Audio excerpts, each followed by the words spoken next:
नमस्कार मंडळी. शनिवारी संध्याकाळी गावाकडे गेल्यावर महाराजांच्या मूर्तीचं काम कुठपर्यंत आले ते पहिला बघून आलो. घराकडे पोचल्या बघतोय तर काय मम्मी वल्ल्या काजवा चिरून. तुम्ही कधी वल्ल्या काजवा खाल्याशीत काय ते बी जरा कमेंट करा. मान गेलो बामण्याच्या दुकानात पोळीचा बाजार आणूस. घराकडे परत आल्यावर दिवशी आणि वल्ल्या काजूच्या आमटीवर ताव मारलो. दुसऱ्या दिवशी सकाळी लवकर उठून अशी मस्तपैकी पाडव्याची रांगोळी काढलो. काय गा रांगोळी छान आली आहे, बरे आले.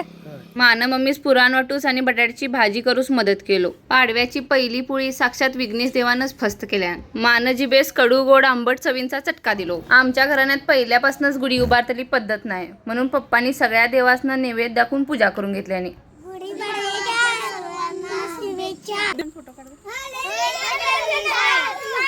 बैलगाडीवर 4 फोटो मारून झाल्यावर आर्टिस्ट मालकतेच्या घराकडे गेलो.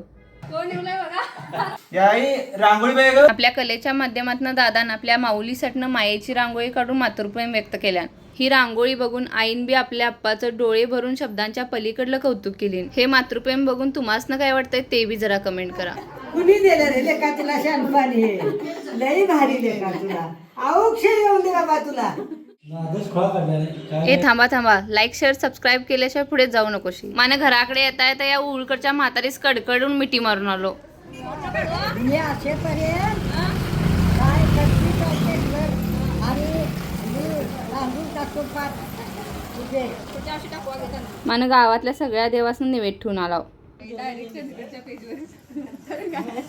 आज गुढीपाडव्याच्या निमित्तानं काहीतरी सोनं नाणं खरेदी करताला म्हणून कोवाड्यास गेला. सगळ्यात पहिला आपल्या छोट्या स्वरांजलीचं खूप खूप अभिनंदन. कोवाड्यातल्या ओम साई ज्वेलर्स मध्ये गेल्या पहिला माझे जुने पैंजण काढून दिलो आणि नवीन एकापेक्षा एक व्हरायटी बघितलो. पहिलाचे माझे पैंजण लईच नाजूक होते म्हणून ह्या वेळेत जरा चांगलेच 4 तोळ्याचे पैंजण गुण टाकलो. माने सोनारांनी साजरे मुगड बी दाखिले. त्यातला बी एक खरेदी केलो.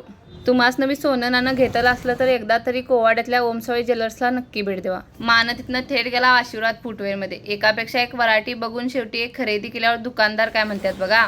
आशीर्वाद फुटवेअर मध्ये तुम्ही पण खरेदी करा.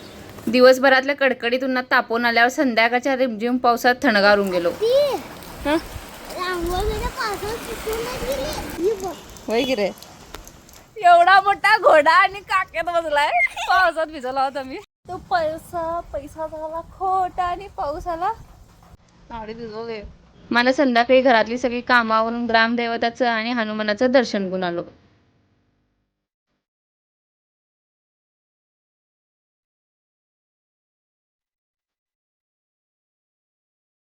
शेवटी संध्याकाळच्या गरम लुसलुशीत पोळ्या करून खालो. तुम्हाला हा ब्लॉग कसा वाटला ते कमेंट मध्ये नक्की सांगा आणि चंदगडच्या हाऊस फॉलो करूच कधीच विसरू नकोशी.